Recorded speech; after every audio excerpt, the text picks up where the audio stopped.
today I'm going to open the discussion with a question. What did the professor do with Donna's mother's letters, and why do you think he did that? So basically the professor taught about her mother's letters. Like, he brought the letters to school that he was sending to the mothers, and she was like writing back to the professor, and he taught a class on it about like the heartbreak it is, and the hardship it is to have cancer and stuff based on the mother's letters that she was sending to the professor.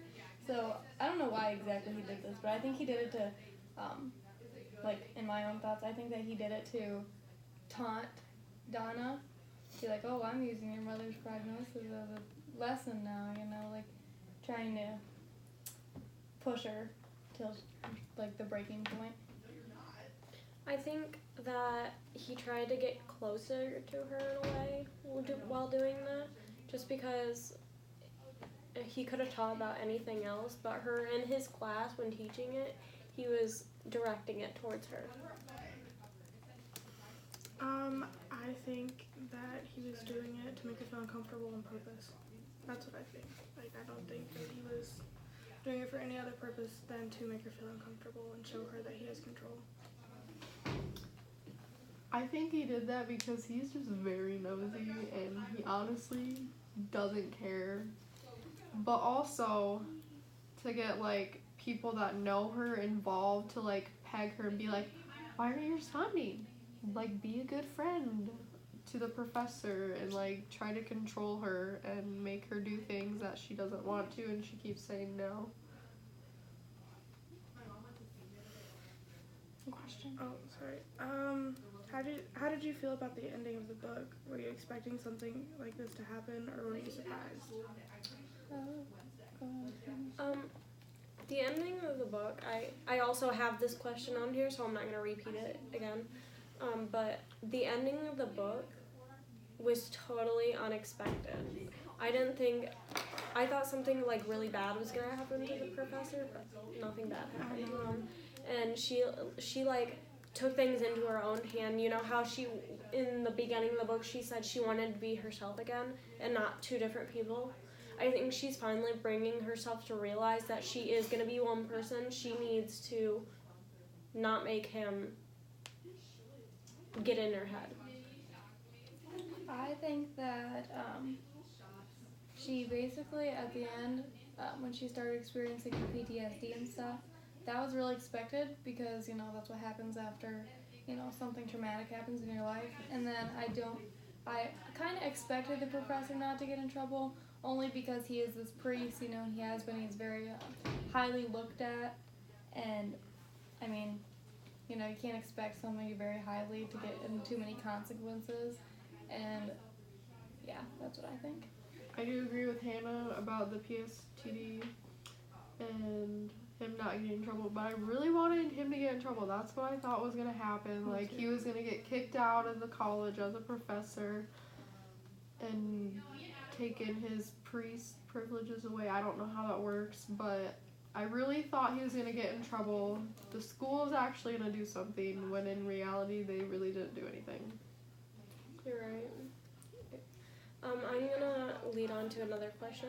Why do you think Donna told Dan instead of Christopher about her professor? Dan being her friend and Christopher being her boyfriend. So I think that she told Dan instead because she's known Dan for a really long time, and she know that she could trust him without him getting upset with her. And I think that maybe she thought that Christopher was going to be mad at her and blame her and think it was her fault, even though it wasn't. So I think that she told Dan because they're really close. And so, like, hold on, I'll show you an example in the book.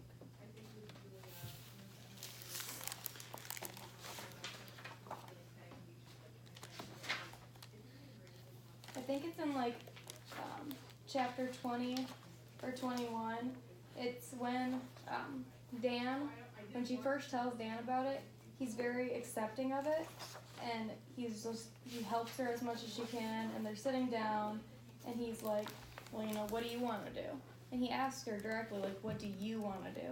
And so I think that's really, like, shows his character, and that's why I think that she showed him, and I think that's chapter 20. So when she tells him. And he was just really understanding, and he helped her every way that he could, and he was there for her every step of the way. So that's why I think that. Okay, Donna never got the letters from Tootsie about the sexual harassment, the person that she told against the professor, and what do you think happened with the letters and why?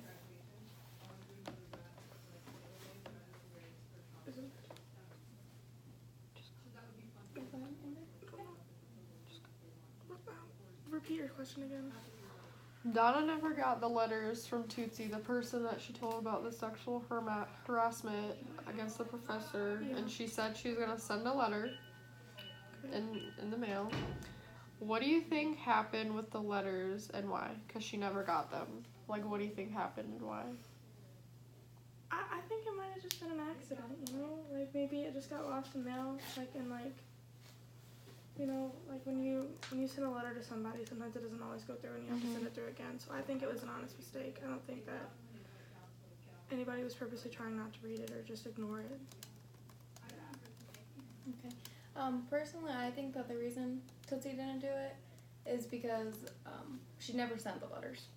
I think that she never sent the letters because towards the end in the book, hold on, let me just find it.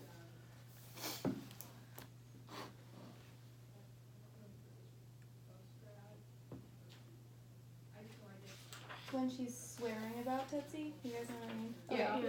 Yeah. Yeah. She's like, she's very reassuring. She pretends a lot, and it's on page 239 in my book. What chapter? Chapter 22. On page 239 in chapter 222, it's when she says, Tootsie, as always, was a flurry of concern when I went to report my professor's latest act regarding my mother. So Tootsie had always act like really, she acts concerned, but Donna could tell like right away that she wasn't actually going to do anything and that she actually didn't really care. She just pretended to care, and she knew that. So, because she reassured her of everything, but then never actually did anything that she said that she was going to do. Mm-hmm. I do agree with Hannah, but also I have another thought. What if she sent the letters, but the professor took them, so she didn't get them? Oh, yeah, and now he knows. Because I feel like he would do that because he Creepy and does it anyway. I feel like the professor wants to be would do anything to push himself more into her life. So yeah, I do think that could be a possibility. Besides Tootsie being like she is. Yeah. Because that could be a possibility. Mm-hmm. Bless you. Has anybody got a question? I do. Give me a second. You said questioning. Okay, if you were Donna, would you have written a book about what happened between you and the professor, or would you have just kept it to yourself? I think I would have told someone, wrote a book, yeah, but I mean actually told someone and then did more about it. Like right now, she talks about it. She actually talks about it, is what she said she did in the book. That's her job. And I think I would, just because that's scary. I'd want to get it out there for other people. What if he's doing this to other people, but she just does not know it? Yeah. Like, I mean, obviously he's not going to tell her, oh yeah, I'm stalking someone else too.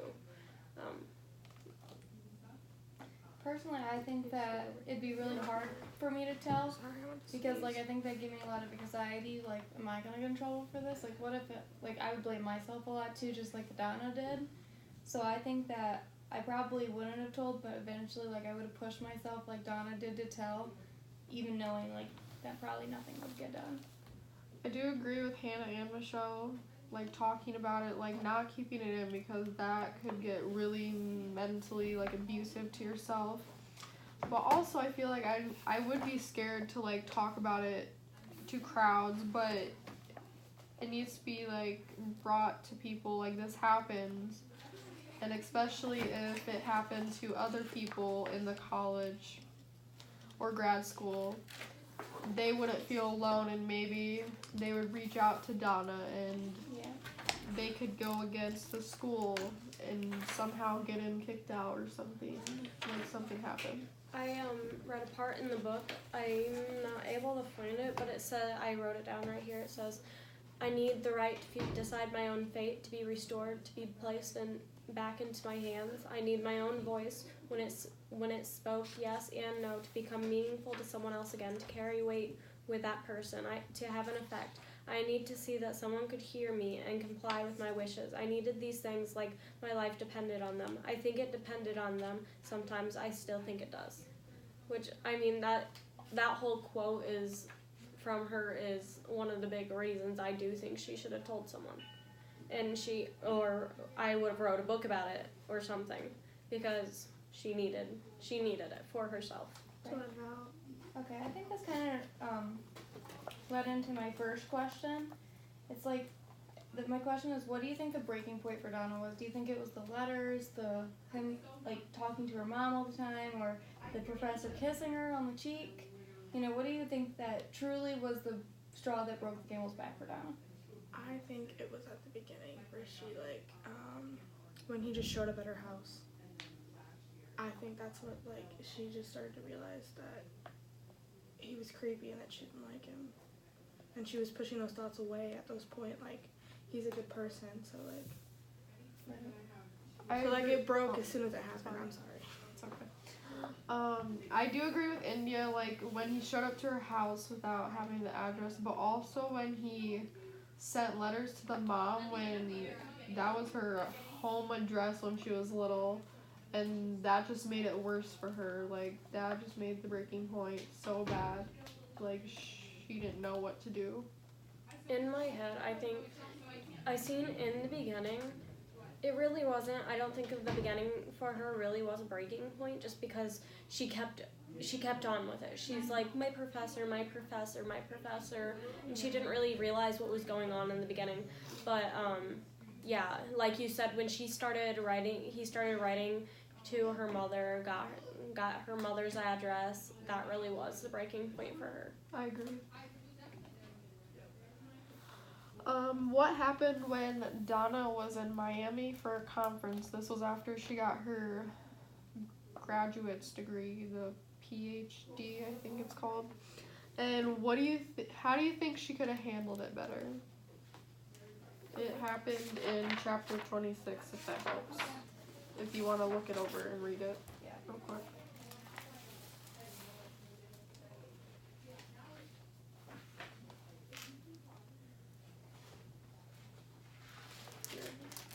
Read the question again, please. What happened when Donna was in Miami for a conference, which was after graduate school, and how do you think she could have handled it better? Okay, so basically, when she was at the conference, she was walking with her colleagues, and they went to a stop sign. This is how I interpret it. They went to a crosswalk, where there's stoplights, and she saw Father L, and she just went away from her colleagues and started crying on the grass. And her friend, went over to her to comfort her. I think she could have handled this better by just ignoring it rather than breaking down about it. I get that would be extremely difficult, but I think that she, how I would have handled it, I would have just ignored it and pretend he wasn't there, not acknowledging it, because by, showing him that you're upset about it, it's just giving him more power. I think that, honestly, what you said, I do think she should have handled it better. But I mean, obviously, it's really hard for her anyways, since he's been stalking her for a very long time, and he's just been breaking her down. And maybe like the last question, maybe that was her breaking point too, just more of it. Just it's digging at her skin. I think that her reaction was just, I disagree. I think that it was normal. Yeah, if someone was doing that to you and then he showed up again, I'd probably cry too. I'd probably get on the grass and cry. That's horrible. I didn't think she reacted out or anything. Like I think it's normal for someone who's like been stalked and traumatized. Maybe we should, like, if that happened to you, Hannah, what would you have done? Honestly, like I said, I probably would have ignored it only because I'm very confident in myself and I'm very strong, and I've been through a lot. So I think that honestly, I strongly would have been able to ignore it. But that's me, you know. I do agree with both of you, like how she reacted, but I feel like she could have held it in and then maybe got to her hotel and then just broke down then. Like Hannah said, give him more power. If I was in this situation, I honestly do not know what I would have done. I maybe would have waited to get somewhere where I was alone and just break down, but what she did was normal because she has PSTD from him. I'm gonna go on with another question. Since we're done reading the book, I asked this in the beginning for one of my questions in the beginning. What do you think the significance of the story was? I think that the significance of the story was just to let people know, like, things happen and, like, things aren't always done about it. And I think that this is her story to, like, you know, normalize it almost, but, like, make it victims feel a little bit better. Like, it's not just them, they're not alone. Yeah. So I think that's what the significance of the story is. I completely agree with that. Like, I couldn't have said it better. I agree with India and Hannah, but it also shows that you do have consent for things that happen, and like she did, she kept saying no, yet he didn't listen and whatever, but it shows that you have consent. Like I'll give a scenario, like if things happen with your partner and he wants to do something, you say no. Like he should be able to like stop and say no. Like you have the right. It's your body. Yeah. Right, and I just agree with all of you guys about that. I think that it had to do with consent, like the book title. If she's consenting, giving him consent like she was not the whole time. She thought she was, but she was not, and she realized that, and that's why she started to be like, wow, this is really happening to me. I do agree with that statement. You can ask a question. Okay. Why do you think Donna refuses to reveal the professor's real name even after all the horrible things that he's done to her? I think it's just because Donna has a lot of respect, or I couldn't see it through the whole book. I couldn't see Donna doing anything mean to a person in her whole life, and that just shows a lot more respect than I've seen with the professor the whole book. Just because, I mean, if you were in that situation, I'd want respect too. I want to give them respect, just show them I am the bigger person. I agree with Hannah, but also I think it's because she's public. Oh, Michelle. I agree because also it's a book now, and her fans that read her books might go attack him, like send hate mail and all that if they found out who he was, because the internet is a scary place. Like they'd probably find his address and all that. Like it could get really scary, but also I feel like he could have like sent a lawsuit. I'm not sure how that works, but I feel like he could have done a lawsuit about showing his name when he didn't want it. Right. Like a confidentiality thing. Yeah. Yeah, I agree. I think that part of it's the confidentiality, and she doesn't want to publicly expose him because of all the things that he could like be murdered for and everything else dangerous. Yeah, or I mean, what could happen to him? Yeah. I mean, I don't think it matters what happens to him because, but hey, that's just my opinion. Yeah, I would have leaked his name if it were me. I would leak his name. Okay. Michelle, do you want to ask your question? We already went through my question, India asked the same one. I said, did you expect the book to end like it did, and why? Okay. I'll ask my next question then. What was the tone of the story towards the end when Donna started to give up hope and experience her first rounds of PTSD? Sad. It was like, cause like she was a trooper throughout the whole book, and like she was now just starting to break down, and like I started to cry. I was like, no, you got this, keep going. I'm sorry, can you repeat the question? What was the tone of the story towards the end when Donna started to get PTSD? I do agree with India. It was sad. Like, she just kept going and ignoring it, and then she just broke down and experienced PTSD symptoms, especially when she saw him in Miami, like the question I asked. Like, she went to the grass and broke down. Okay, can you guys all turn to page 265? In my book, it's in my book, but it's on chapter 25. So there's a quote from here that it's a little bit after everything has happened, and she still has PTSD, like she can't, like just like the articles, she has trouble like going to her mailbox now, and stuff like she tries to avoid that kind of thing. But this is like, I think, a big breaking point for her, or like not a breaking point, like an uprising for her. And she says, I am unique, only in that the stalking was somehow at its foundation my fault, and yet I am not a withering flower. I am fierce, I am outspoken, I am intelligent, I fight back, I am a flirt, I am sexually confident, I go after things, I am strong, I am my mother's daughter. So I think that was really impactful because it just shows that she'll never give up hope no matter what. Yeah. Do you agree? I agree with that. I have another question. If Donna would have broke down sooner, do you think the professor would have been caught? Just because it was more in the beginning of when everything started, and he could have made it less of a secret type deal because he wasn't as good as he is now. I think maybe, but I think that like she didn't have enough evidence and stuff to support her reasoning for it, and like he hadn't done enough stuff, because like sending letters and stuff, it's not bad. Like it's not considered bad if your professor sends you letters. It's just creepy. It's just, yeah, if they send you millions, it's like it just gets creepy. So I mean, I don't think that anything would have been done still, only because he's like so high up.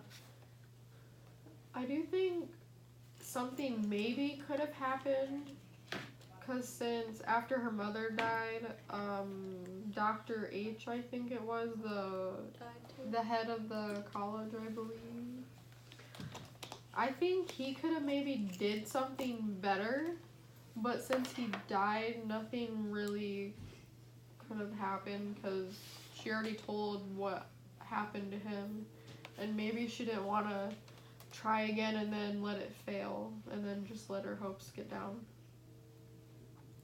Right, I agree with both of you. I think if she would have talked to Mr. H before, or like right when it started, he would have been alive long enough to make sure something happened about it.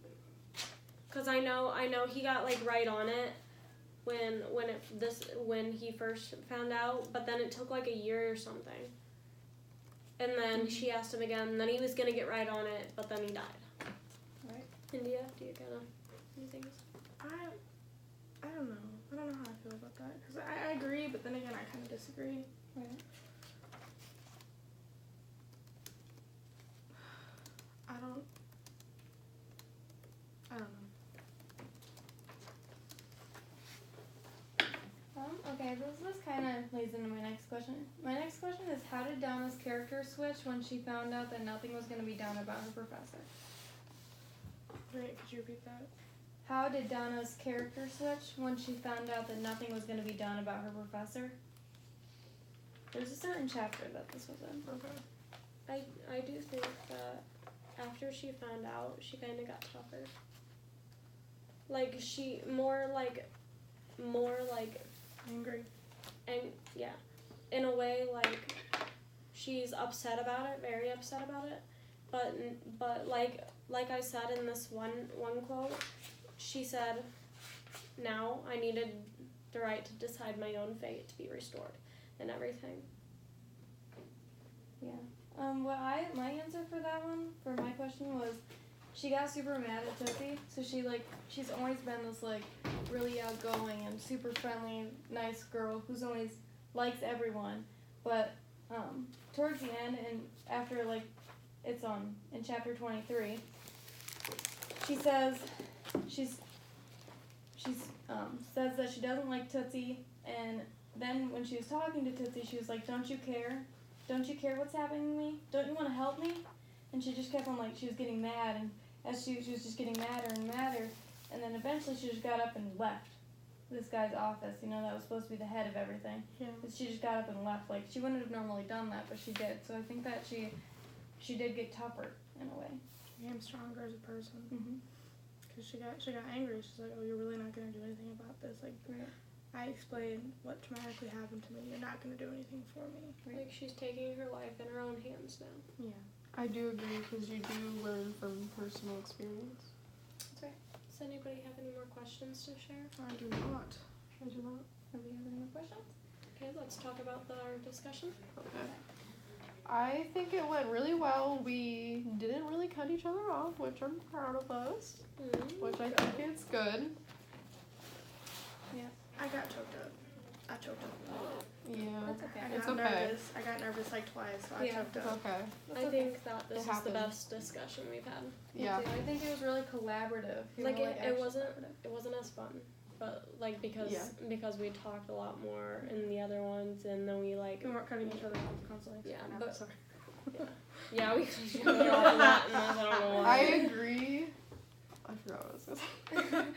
I think it really was more collaborative today. Like we all worked together today, Yeah, and we instead all of, like got talking at answers each to our other. questions. Oh, I remembered.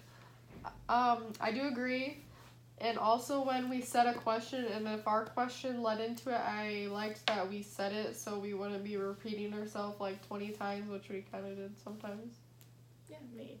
So I think our discussion went really good today, and I think that like for future discussions when we have them, I think that we'll all be really good at it. Yeah. Thank you guys. Thank you.